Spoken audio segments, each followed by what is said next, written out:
sound for me is off and toggle spawn sound also off. Now for graphics. Obviously choose full screen exclusive, choose your display.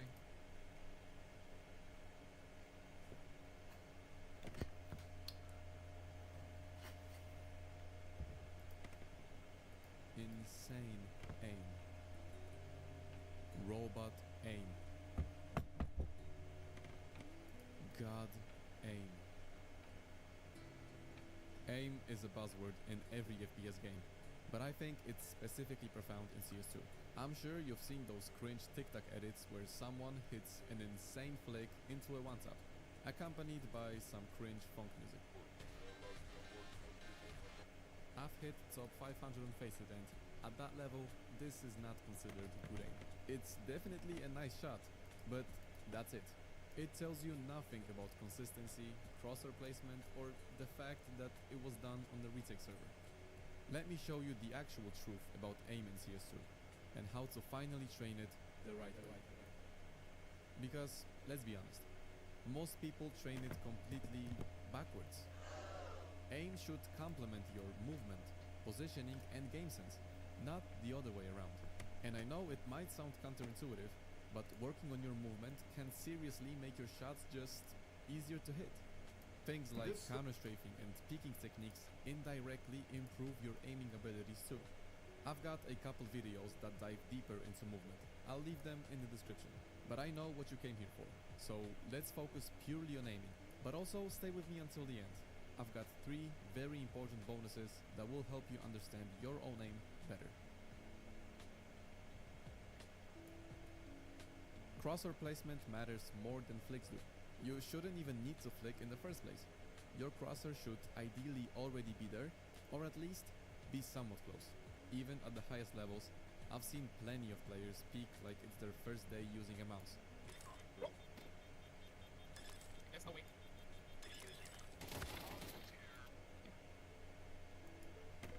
Then wonder why their aim feels inconsistent, when in reality, their crosshair was nowhere near the angle to begin with. And by crosshair placement, I mean predicting where enemies actually will be, based on common spots, timings and map knowledge. Just remember, you can't improve what you're not actively thinking about, and most people just hop into a DM server or a Faceit match and hope their muscle memory does the work for them. That's not how this works, pal. What the Sigma? So how do you actually improve it? I would say there are 3 main ways of practicing it. Number 1 is an offline server. Just load up the map you want to practice and start clearing angles one by one. This method is super efficient. You can check every imaginable off angle, side corner and pixel peak without any pressure. But that's both a pro and a con. You've got all the time in the world to pre-aim everything perfectly. But there's no real consequence if you mess it up. It's great for getting the fundamentals down, but you're not replicating the chaos of a real round. So let's move to workshop maps. They are not as good as they were in CSGO, but they still do the job. Here we are introduced to bots, and on some maps, they'll even shoot you back if you stare at them long enough. What's the issue here then? Bots spawn in the same places every time, so it becomes more about memorization than reaction. It's decent for warm-up and building muscle memory, but you'll hit a plateau real fast, especially since you can kind of shut your brain off and just go through the motions. So it brings us to Refrag, and specifically the X-Fire tool. Now this is where it gets interesting. X-Fire puts you in realistic scenarios with bots peeking you from random angles. Because of that, it forces you to move with intent. This is by far the best thing I have found for true pre-fire and crosshair placement practice. Now, I've had a lot of people ask me if Refrag is worth the money. Answering that is really tough, because it all depends, mostly on the player's skill level. If you're below level 10, or you somehow got there without proper fundamentals, yes, Refrag will help, and in some situations, it might turn out as one of the best decisions you made for your improvement. This is not a sponsored video, by the way. If you're unsure whether you want to pay the price or not, join my Discord and nicely ask the community there. Maybe someone will be kind enough to give you a 7-day code for you to try out. And hey, while you're at it, come by the Twitch stream sometime. I'm live pretty often and always down to talk about AIM, CS or whatever else is on your mind. Alright, so now your crosshair is on point. Nice. But what happens the moment the enemies start moving? This is where most players fall apart. Because us, CS players, we are obsessed with clicks. God, inhuman reactions! Simple's gonna get himself. Oh! That is something special. And yet, tracking is crucial. If you've ever lost a fight against an MP9 or a Mac 10 and wondered why, it's probably because your tracking fell apart. Or it's because you had no time to react. Valve, please never MP9. These weapons reward movement, and if you want to counter that, you need to be able to stay locked onto them with your crosshair. There are two main ways I recommend training tracking. Fast aim/reflex training. Some players swear by staying inside CS2 for all their aim training, and for that crowd, this is the best option. Bots come at you from different directions, and your job is to keep your crosshair on their head and click after a few seconds of tracking. It's good for getting a grasp of what real tracking is about, but that's about it. The map doesn't offer any feedback on improvement, and the difficulty here after some time is minimal. Now it's time for my personal favorite, using an external aim trainer like Kovaaks. This is where tracking practice really levels up. Unlike CS2, aim trainers let you isolate specific types of tracking: reactive, precision, smooth, and each of them improves different aspects of your mouse control. I've got a tracking playlist that helped me reach top 500 on Faceit, so if you want the Kovaaks code for it, it's also waiting for you in my Discord server.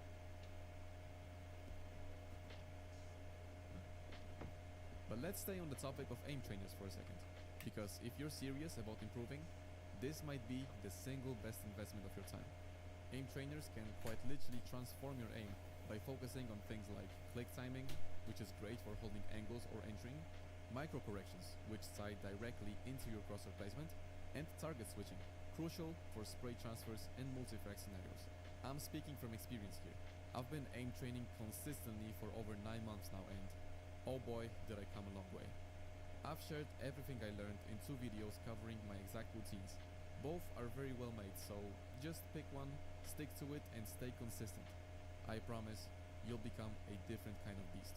But I have to be honest, as much as I love aim training, there is one thing that aim trainers won't teach you, and that is recoil. Recently, I've seen more and more people saying that CS players rely on too much, and honestly, I kind of agree. But that doesn't change the fact that spray control is one of the most important mechanics you can learn in CS2. Most of the time, you're still able to win fights even when your first bullet doesn't hit the headshot. And the most reliable and natural thing to do in that situation is to spray. So even if you're level 10 and you think you've got great spray mechanics, but you keep telling yourself, CS2 spray just feels off, stop coping and just go practice it. My favorite way to train recoil is using a workshop map called Recoil Master. I've broken it down into 3 levels for you, starting from level 1, which is easiest, to level 3, the hardest, so you can gradually improve and actually master spray control. Level 1. Lock yourself into place and follow the ghost there. Look at the spray pattern and learn to control it. This is the most important step. You will have to remember this pattern for the rest of your life. So what's your goal here? For all your sprays, every bullet has to land inside the circle. Don't move on to the next levels until that happens. Level 2. Turn off the ghoster and do the same thing. Recall how the spray pattern looked, and remember, I want to see every bullet land inside the circle. Level 3. Hit the plus button to increase the range. This way, it will get a lot more difficult. But this is actually where true progress happens. Do the same thing. Follow the spray pattern and land as many bullets as you can. You'll know you're good at spraying if you can consistently hit 27 out of 30 bullets at this range. Now I've got a bonus level. Unlock yourself and start spraying after counter-strafing. Do it from different angles and different sides. Practice this daily for 15 to 20 minutes for the best results, and also do it with different weapons like M4A1, M4A4, and Galil. And once you've got this down, you can now hop into a map like Aimbots and start practicing spray transfers and bursts.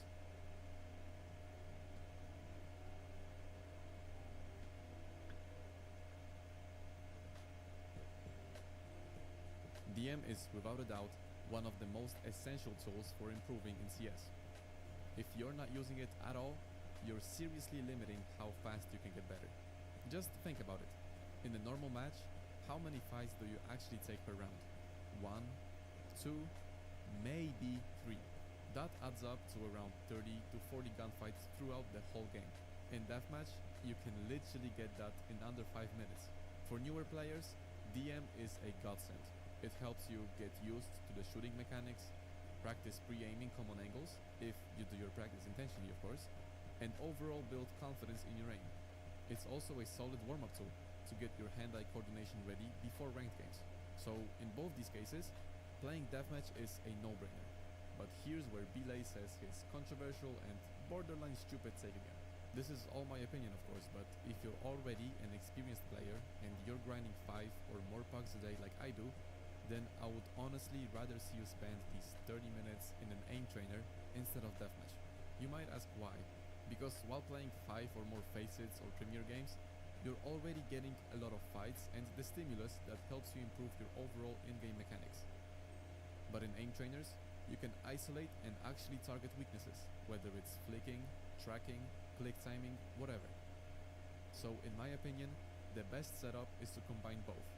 Warm up with deathmatch before your sessions, but use aim trainers for the real technical work. Oh, and just one more thing. Please don't use Valve's deathmatch servers. They are just bad.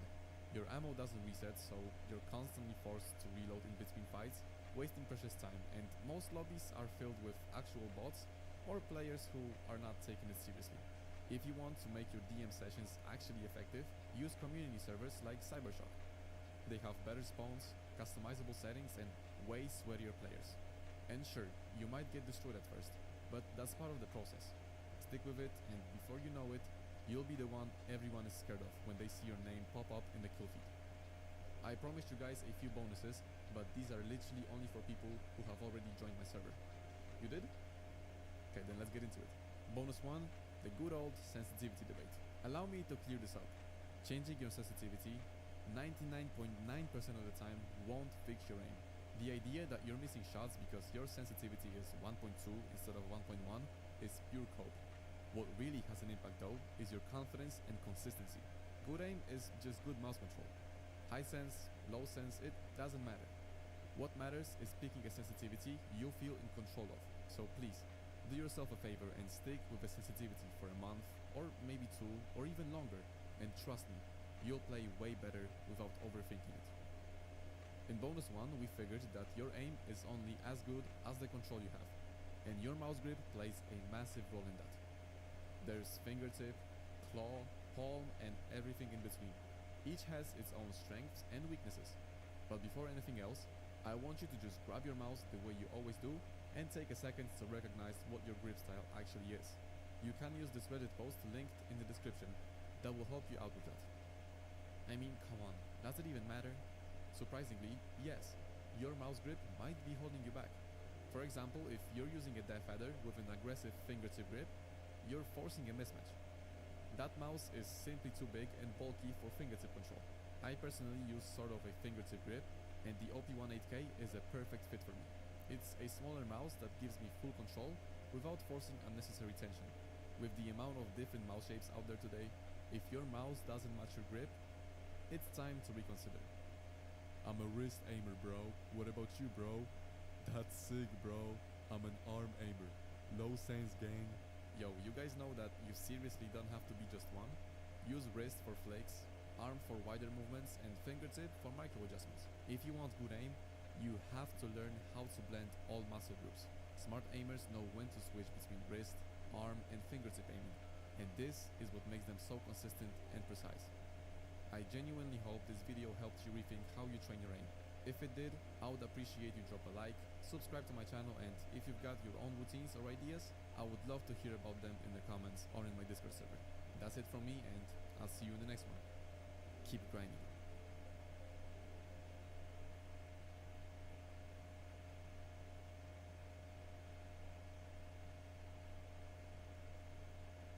Sometimes, everyday people are forced to make truly unthinkable decisions. Take, for example, somebody who goes to work like normal, and then a fire breaks out in their office, they can't get rescued, and suddenly this person is deciding whether they want to burn to death or jump out the window to their death. Now, when we hear about these totally tragic stories, we all wonder the same thing. What would we do in that situation?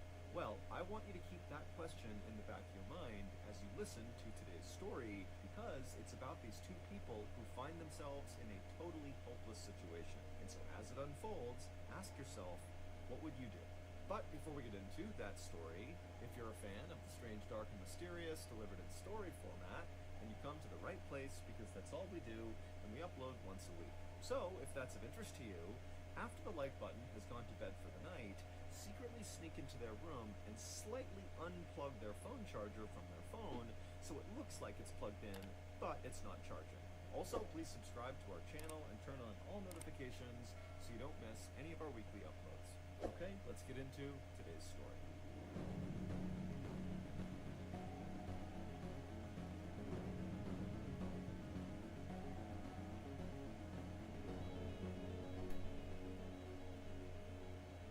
At about 1:30 in the afternoon on August 8th, 1999, a park ranger named Lance Madsen stood frowning down at a dusty red Mazda car inside of an otherwise empty parking lot just outside of Carlsbad Caverns National Park in New Mexico.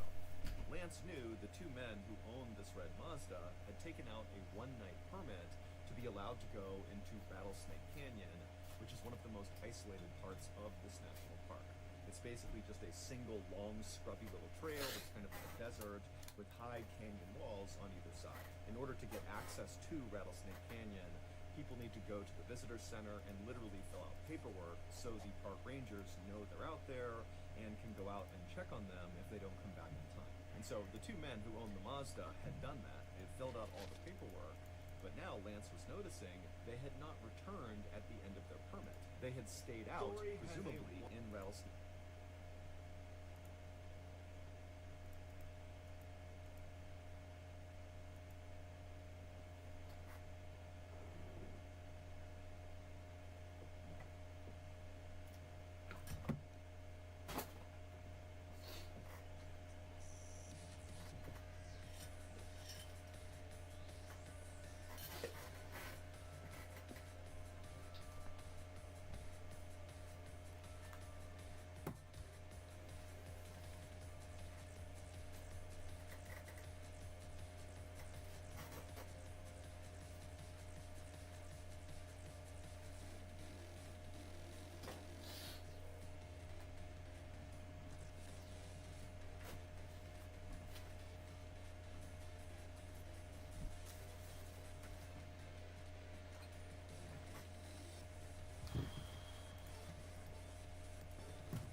Wow.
It's kind of okay.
Too easy.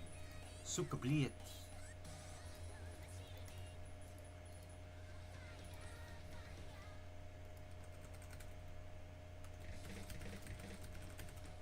Suka.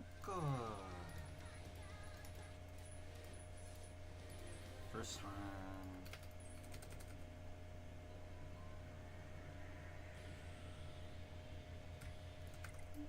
Too long.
Where I am.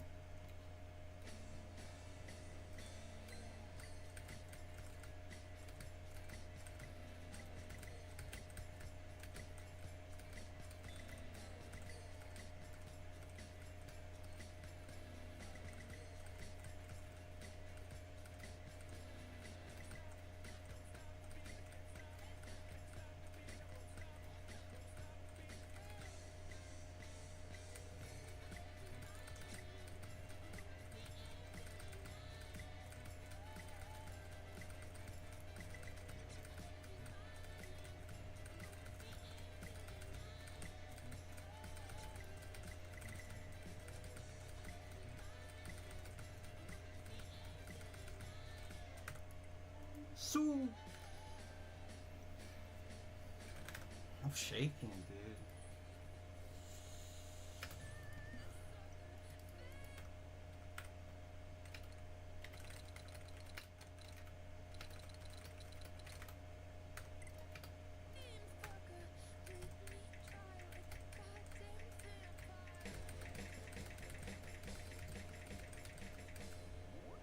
First tensor map pass?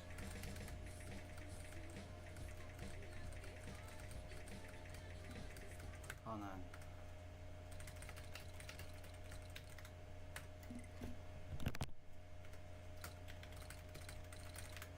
You're... Hold on. Oh, it actually is a priority.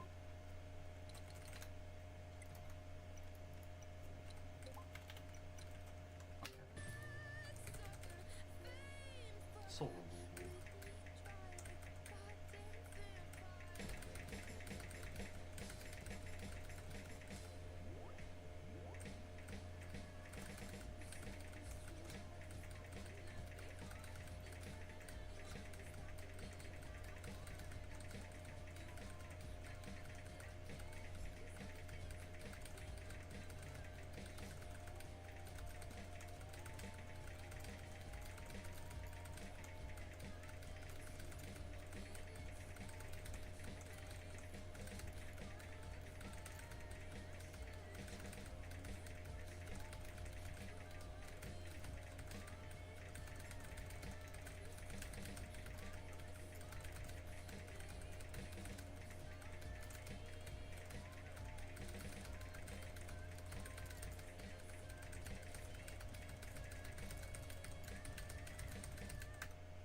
That's not tensors.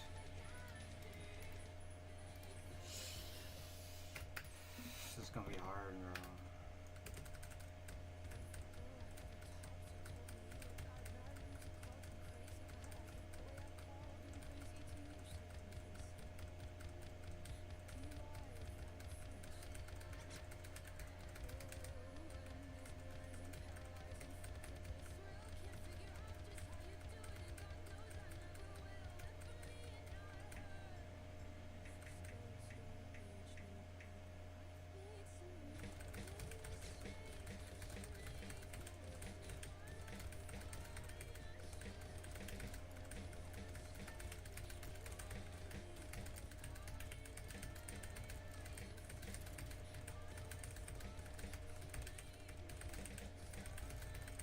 Dude, I'm literally streaming.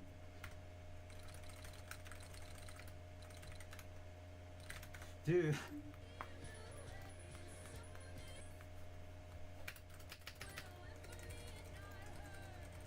I can't do this. Am I muted? I'm not muted. Wait, am I playing? Wow. I was not streaming this whole time. Wait, I'm gonna try to do this.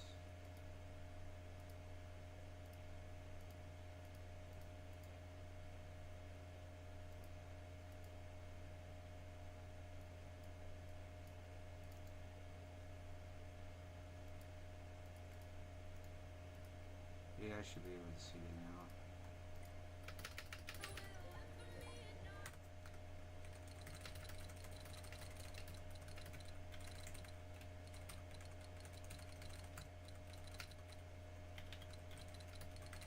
Chain dual mouse, bro. I fixed the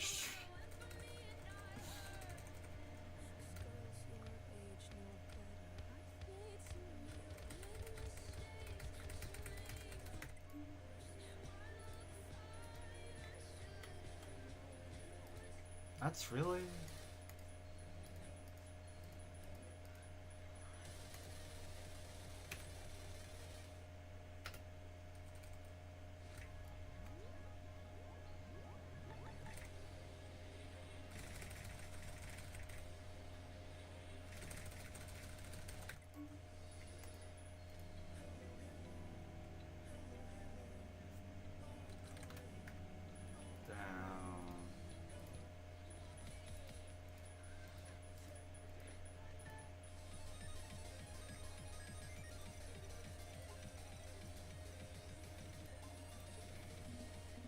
screw my ears, right? I already have tinnitus.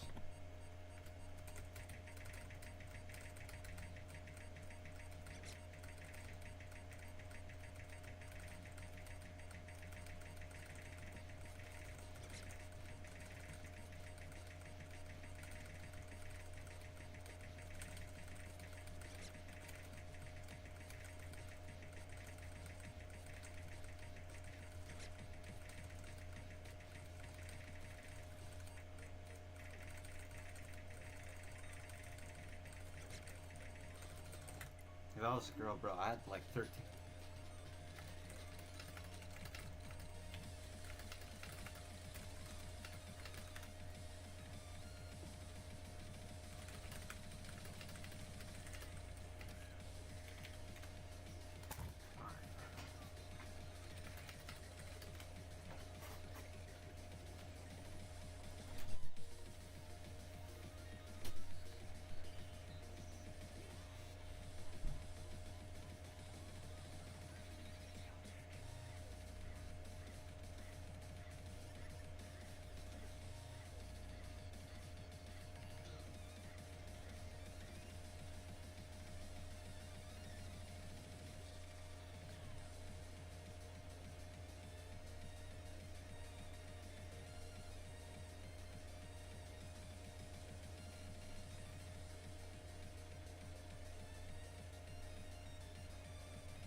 One more time. Wow.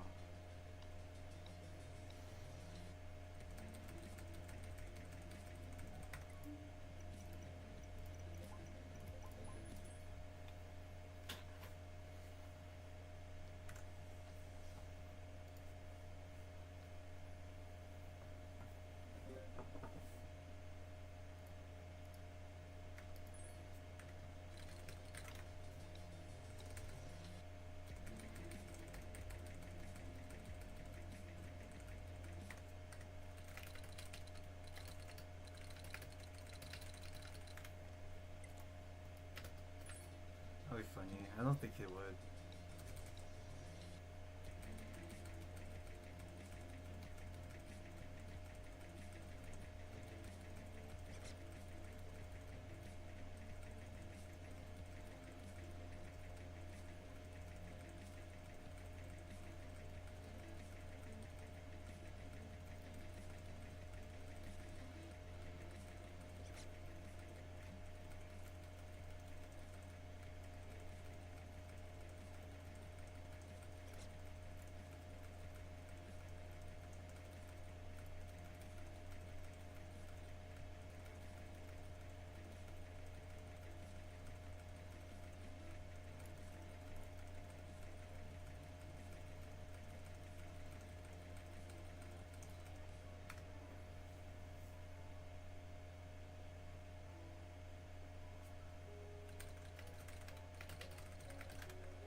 Damn. Roasted.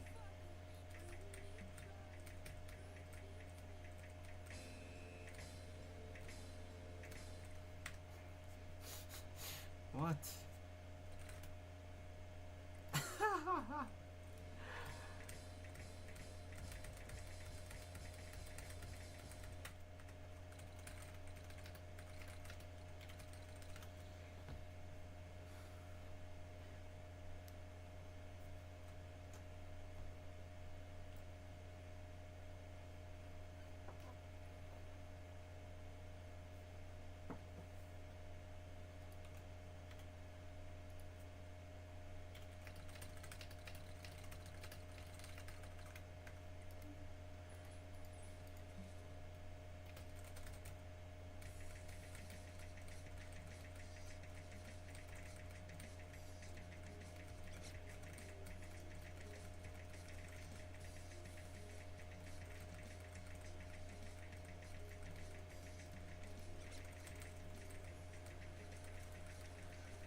I think the pros are bored, the 3 digits are bored watching me.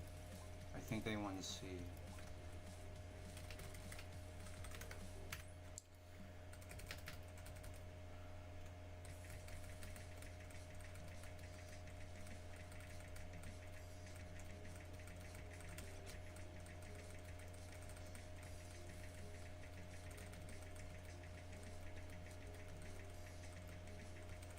No.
No one's watching.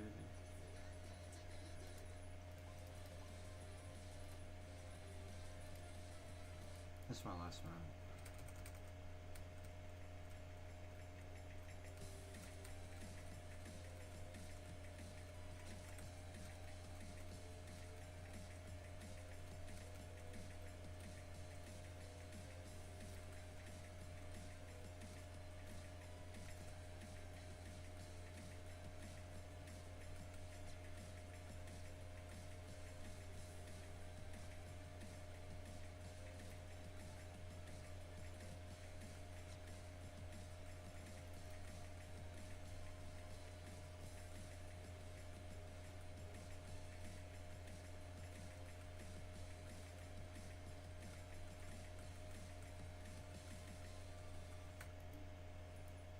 Maybe not.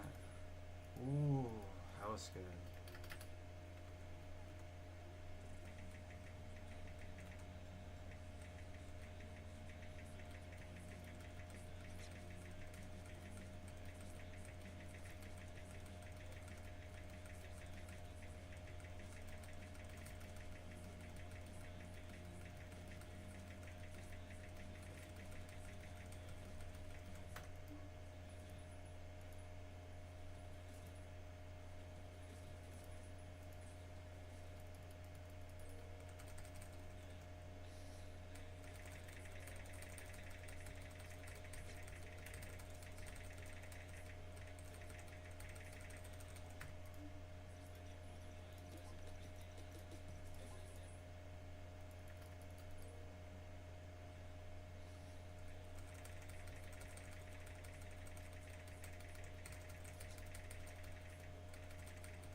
specialist.